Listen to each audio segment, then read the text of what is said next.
Olá, minha gente, aqui é o Everton, está entrando no ar dicas terapêuticas, dica terapêutica dessa quarta-feira, falando de um tema muito importante, falando de abuso, isso é papo terapia, né? Você não pode perder, mas antes desse papo terapêutico, para você que não me conhece, eu sou o Everton Cardoso Júnior, sou um psicoterapeuta transdisciplinar, antropólogo de formação com mestrado em saúde coletiva pelo Instituto de Medicina Social da UERJ.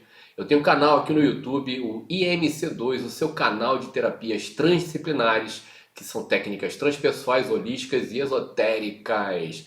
Canalzinho que, se você não está inscrito, dá essa moral, se inscreve lá, né, que isso é muito importante para a gente dar continuidade ao nosso trabalho. É de graça, é free, gente.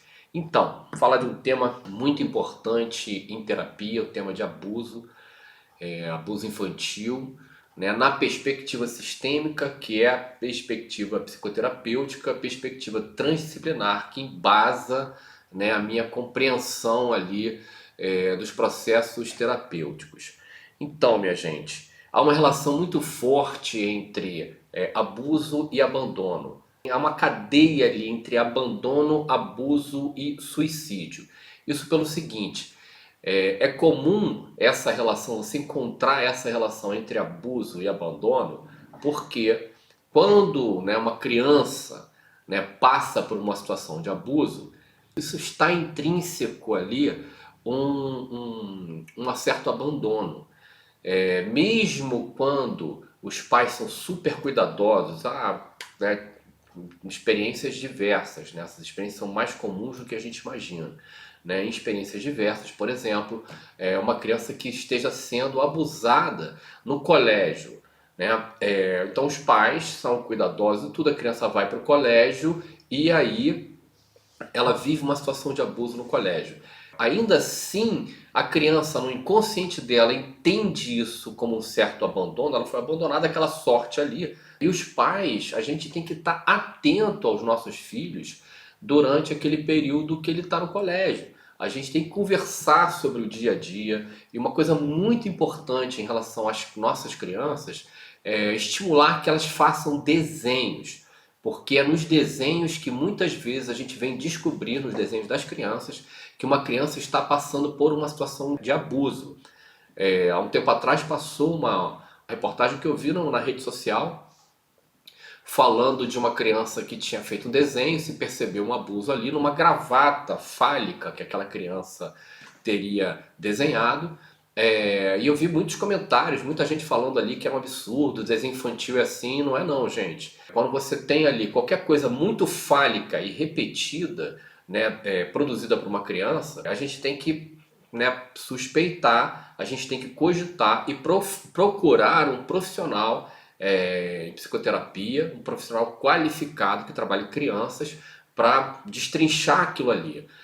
Muitas vezes o abuso se dá no seio da própria família, a figura paterna, geralmente, em pesquisas e estudos, é a figura que é a mais responsável por situações de abuso, e figura paterna não é só o pai ou o padrasto, é também qualquer indivíduo para aquela criança que seja mais velho, que tenha uma representação de segurança, uma pessoa que era para ela confiar.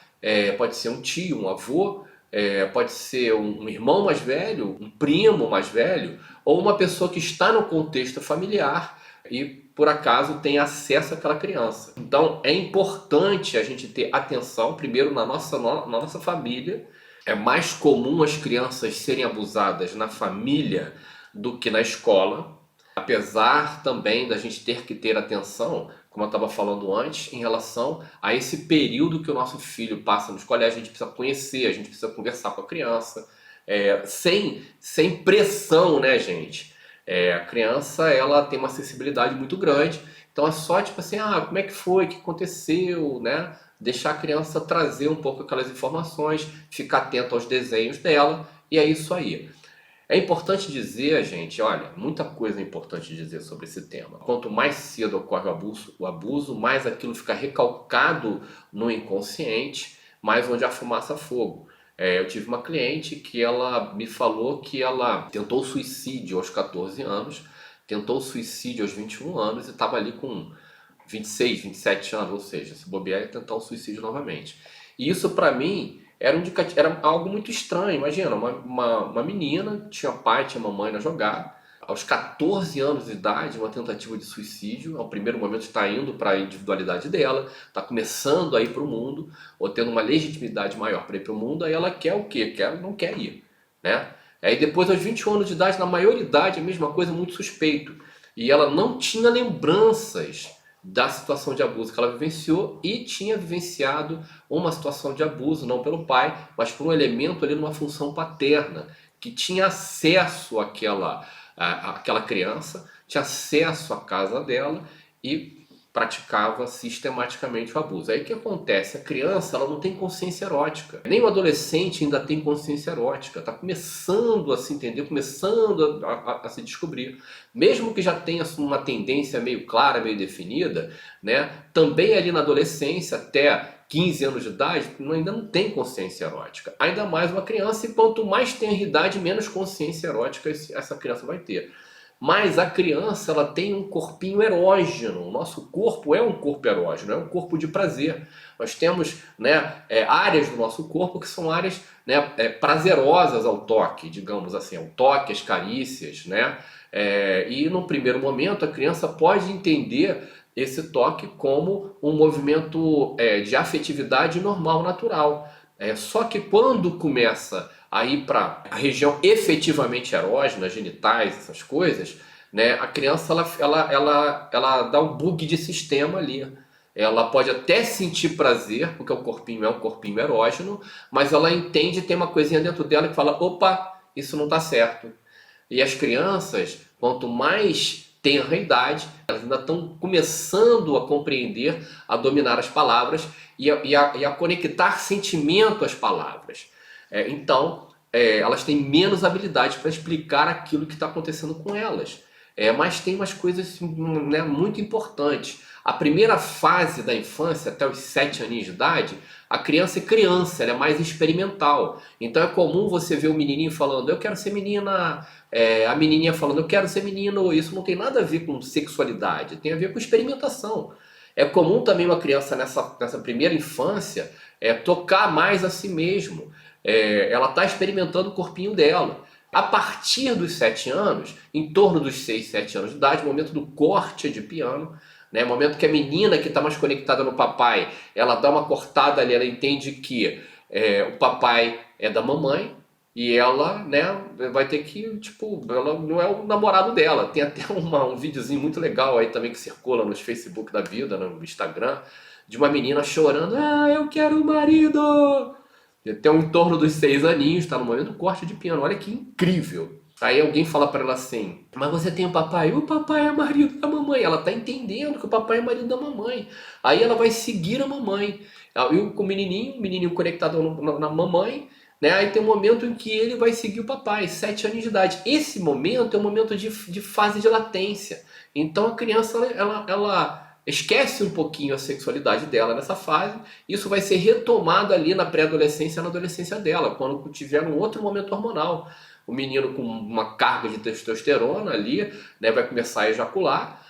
A menina, né, vai começar o processo menstrual dela também com uma mudança hormonal muito grande. Então é nesse momento que começa a se despertar a curiosidade e o interesse, e isso ainda num nível incipiente desse processo. Se uma criança dos 7 a partir dos 7 aninhos, você vê ela se masturbando, isso é sinal de que ela pode estar sendo indevidamente estimulada. A gente tem que ficar muito atento a isso, gente. O abuso infantil, ele traz uma coisa que é a alienação do desejo. Depois a pessoa tem uma dificuldade enorme na vida de entender o que quer. Por quê? Porque ela fica submetida ao outro. É o outro que chega ali e faz o processo. E é errado a gente pensar que o abuso é violento. O abuso muitas vezes é, entre aspas, afetivo, está no círculo da afetividade dela. Então ela pode, mesmo entendendo que tem alguma coisa errada, normalizar isso. E se é uma coisa normal, ela tem que falar o quê? Ela não comunica isso. Por isso que a gente tem que estar atento aos desenhos das nossas crianças. Uma outra coisa também, né? A criança, né, qualquer uma pessoa que vive uma situação de abuso é uma vítima. E a vítima, ela tem ela tem uma tríade, que é o algoz é o abusador, e tem ali a salvação, o salvador. O salvador vai ser aquela pessoa que destrinchar essa história aí, que entra a necessidade da terapia.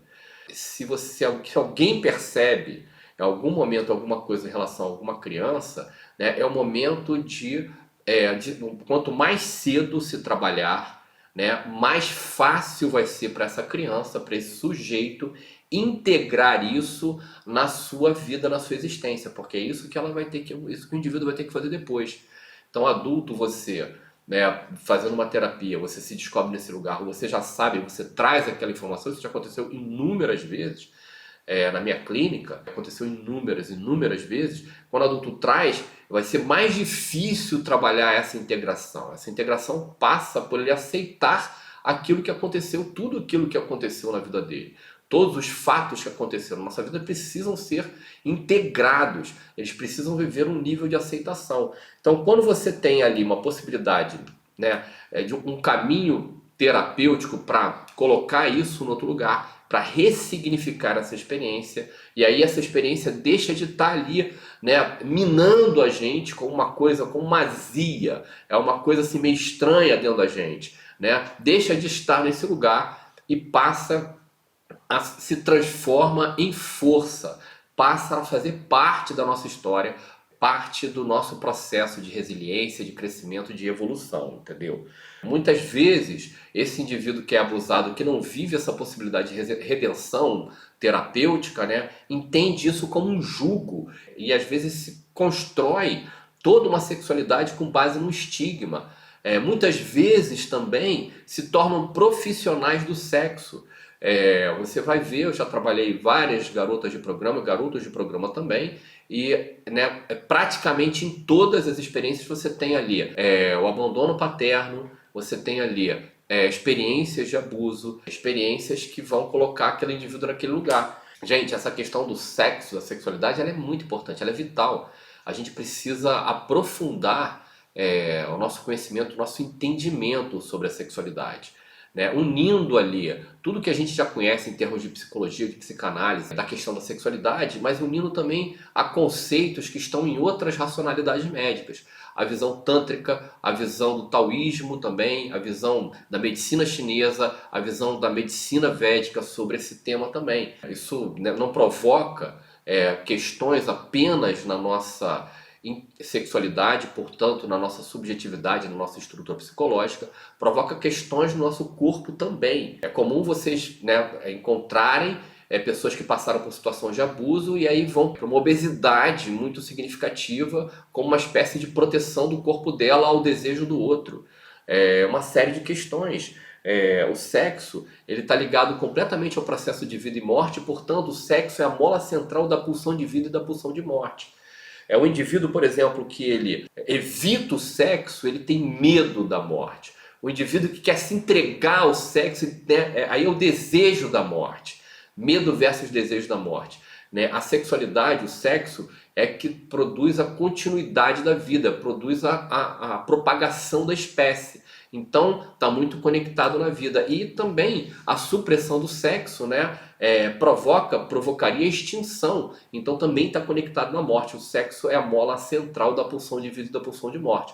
Um indivíduo que foi abusado, que se sente abandonado no seu cuidado, ele vai se conectar na pulsão de morte, inevitavelmente. O abandono, né, o abuso ou o abandono que vem primeiro ali, né, ele vai conectar o indivíduo numa lacuna, num vazio existencial muito grande, vai conectar esse indivíduo na pulsão de morte. E é por isso que o suicídio ele aparece como o terceiro elemento. Mas tudo isso pode ser ressignificado.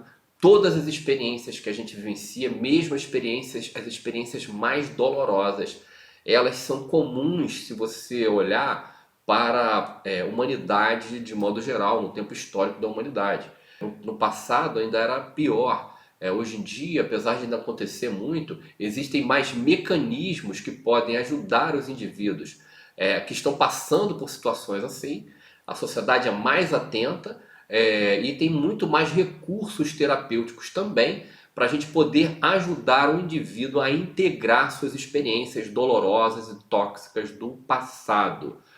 Isso é muito, muito importante. A evolução do indivíduo, o crescimento, a prosperidade, a saúde, o equilíbrio psicológico, o equilíbrio emocional, tudo isso vai depender, né, do indivíduo que passou por uma situação de abuso, vai depender de ter passado em algum momento um processo terapêutico que tenha ajudado ele a ressignificar essa experiência como uma experiência de resiliência e de força.